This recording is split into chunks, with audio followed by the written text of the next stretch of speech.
Bu ya, kemudian pertanyaan selanjutnya datang dari hamba Allah dari Jember. Assalamualaikum warahmatullahi wabarakatuh Bu ya. Waalaikumsalam warahmatullahi wabarakatuh.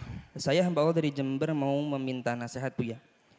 Saya kerja sebagai pendamping desa sejak bulan Maret tahun ini. Dan kebetulan saya satu lokasi dengan si Fulan. Fulanah. Fulanah ini sudah lebih lama bekerja dan sebelumnya dia beragama Kristen Protestan dan bersuku Batak. Selama di lapangan pun Fulanah ini baik kepada saya. Kerjaan saya diperhatikan, apa yang kurang selalu diingatkan. Dia pun selalu mengingatkan saya untuk sholat. Tidak ada yang lebih. Saya pun menanggapinya biasa saja. Karena saya pikir kami berbeda agama, maka saya harus jaga jarak. Si Fulan baik, maka saya juga baik kepadanya. Saya memang sudah ada kecenderungan ke Fulan karena kebaikannya, tapi saya tetap jaga jarak karena berbeda agama. Sampai akhirnya di bulan Juni, si Fulan mengatakan jika menyukai saya. Saya bilang, kalau kita gak bisa bersatu karena beda agama. Saya tidak mungkin pindah agama, dia juga gak mungkin pindah agama. Tetapi dia bilang ke saya, beri dia waktu, mungkin saja dia yang pindah ke agama Islam. Si Fulan ini yatim piatu. Ayahnya Kristen, ibunya Islam. Dia 5 bersaudara dan 2 kakak perempuannya sudah mu'alaf. Singkat cerita, si Fulan ingin menjadi mu'alaf. Sebelumnya ketemu saya pun memang dia ingin mu'alaf, tetapi masih ragu-ragu. Dan sekarang dia sudah mantap untuk mu'alaf. Saya menyarankan dia untuk mu'alaf setelah saya bilang ke orang tua saya, biar orang tua saya yang menjadi saksi, agar hubungan kami direstui sampai ke pernikahan. Niat kami pun ingin menikah jika direstui, karena kerjaan sedang banyak-banyaknya. Saya baru memiliki kesempatan untuk bicara perihal ini ke orang tua saya awal bulan September. Hubungan kami ditolak mati-matian dan saya kena marah dengan keluarga saya. Jujur, hati saya hancur Bu ya. Mereka tidak ingin mendengar dan tidak ingin bertemu terlebih dahulu dengan si Fulan. Mereka mengira saya dipelet oleh si Fulan dan orang tua saya pun mempunyai trauma dengan orang Batak. Fulan tidak jadi ke rumah saya karena saya menyuruhnya jangan. Kebesokannya dia tetap mu'alaf tanpa orang tua saya yang menjadi saksinya. Rencana kami gagal. Saya dipaksa oleh keluarga saya untuk berhenti bekerja agar tidak bertemu dengan si Fulan lagi. Saya tidak boleh keluar rumah lagi. Hampir semua teman-teman dekat saya ditanyai perihal masalah saya. Sampai akhirnya saya tetap bersikeras untuk menikah dengan Fulan dan ingin mempertemukan mereka, tetapi mereka masih dengan keyakinan bahwa saya dipelet oleh si Fulan.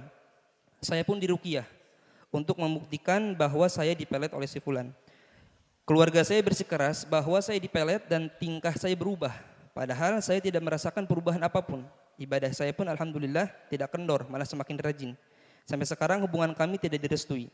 Saya pun komunikasi dengan si Fulan dengan curi-curi. Karena semua gerak-gerik saya diawasi oleh mereka.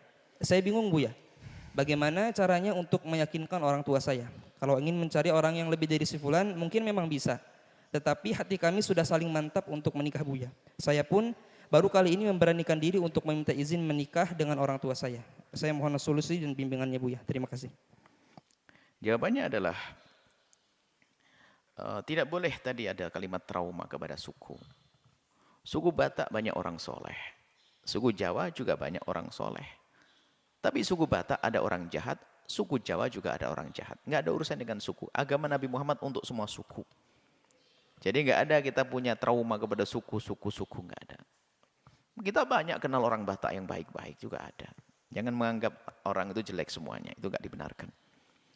Kemudian jika kepada semuanya nasihat umum kepada siapapun. Apakah Anda seorang laki-laki muslim atau wanita muslimah? Jika ada orang di luar jalur agamamu, non-muslim atau non-muslimah, ingin menikah denganmu dan dia berjanji akan mau masuk Islam, jangan mau. Sebab agama itu keyakinan di dalam hati. Kalau yakin hari ini, nanti juga yakin. Kalau tidak ada hari ini yakin, nanti nggak ada. Dia gini, kalau memang sudah yakin Islam benar, kenapa tidak bersyahadat hari ini? Kenapa harus nunggu nanti? Ini menunjukkan kebohongan orang di dalam hatinya. Kalau dia itu nanti, kalau mau nikah, saya akan mau masuk Islam. Berarti nikahnya hanya, masuk Islamnya hanya ingin menikah saja, saat ini menikah. Maka jangan dituruti, jangan mau. Lah permasalahannya tadi kisahnya sudah mulai senang. Itu loh repotnya orang. Sampai orang tuanya yang punya niat baik untuk menjaga malah mau dilawan dan sebagainya. Anda salah. Anda mendahulukan rasa senang itu sendiri. Dan kami ingatkan kepada siapapun, biarpun Anda seorang laki-laki mau nikah dengan seorang wanita yang non-muslim, jangan mau kecuali dia betul-betul sudah masuk Islam. Oh, kok seperti itu? Kenapa? Ini adalah masa depannya panjang. Dan kami himbau juga kepada kaum Kristiani dan yang lainnya, hendaknya menikah dengan orang seagama biar lebih mudah harmonisnya itu. Jadi orang Kristen hendaknya nikah dengan orang Kristen biar ke gereja sama. Kalau perlu kelompok gerejanya itu kan gereja kan beda-beda, Kristennya beda-beda. Yang sama. Kami nasihati kepada orang di luar Islam juga. Kalau Anda Kristen, Protestan atau Kristen Katolik, Kristen ini, hendaknya Anda semuanya yang sama. Bahkan perlu gurunya itu yang sama supaya mudah untuk mempertemukan. Nasihat orang Nasrani juga. Jadi nggak perlu deh orang Nasrani itu berangan-angan menikah dengan orang Muslim. Repot nanti menyesuaikannya. Yang satu pergi ke masjid, yang satu pergi ke gereja. Nggak enak. Maka ini nasihat umum demi kebahagiaan. Begitu juga Anda sebagai seorang Muslim menikahlah dengan wanita Muslimah. Permasalahan adalah gara-gara senang dulu. Ini repot. Sudah lupa Allah akhirnya. Jangan main kan saya laki-laki. Laki-laki siapa yang bisa menjamin umurmu panjang? Baru menikah 2 bulan istrinya hamil. Yang baru mau masuk Islam tadi. Atau masuk Islamnya pura-pura hamil.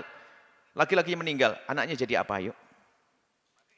Jadi ikut agama ibunya pada akhirnya. Seperti itu. Makanya jangan main-main urusan begini. Kok kayak sudah tahu umurnya panjang bakal bisa sendiri. Oh saya kan laki-laki bisa ngatur. Oh jangan begitu. Apalagi seorang wanita. Jangan mudah menikah dengan seorang laki-laki yang ingin pindah agama gara-gara menikah. Ini bisa berpindah-pindah pada akhirnya. Kecuali masuk Islam dulu. Sudah terbukti kiprahnya dalam Islam, sholatnya ininya. Baru hebat Anda membawa mereka. Menikah dengan mereka, iya boleh. Karena apa? Sudah terbukti seperti itu. Jadi jangan mudah. Oh saya niatnya dakwah. Ya dakwah kan sekarang. Kalau masuk Islam gak usah nanti. Kalau memang Anda punya keyakinan Islam benar, masuk Islam. Dan bukan karena saya. Artinya bisa saja setelah kamu masuk Islam, tidak usah menikah dengan saya juga boleh. Bisa menikah dengan yang lainnya. Harus begitu. Berani ngomong gitu. Kalau dia mengatakan, iya saya mantap Islam dan saya menikah dengan kamu. Kalaupun tidak juga tidak masalah. Yang penting saya masuk Islam. Berarti benar dia masuk Islamnya. Alangkah banyaknya orang berbohong di sini. Pengen masuk Islam, karena masuk Islam hanya karena sebuah pernikahan. Setelah menikah bubar Islamnya, na'udzubillah. Ayo. Maka hati-hati, agamamu itu mahal. Jadi keluargamu tadi itu benar, yang melarang semacam itu benar. Karena belum terbukti dari laki-laki tersebut atau dari yang non-muslim. Suruh buktikan kalau sudah masuk Islam, menjadi Islam yang baik, baru nanti boleh menikah. Seperti itu. Keindahan akan terwujud dengan kepatuhan kepada Allah dan kepatuhan kepada orang tua. Wallahu a'lam bishawab.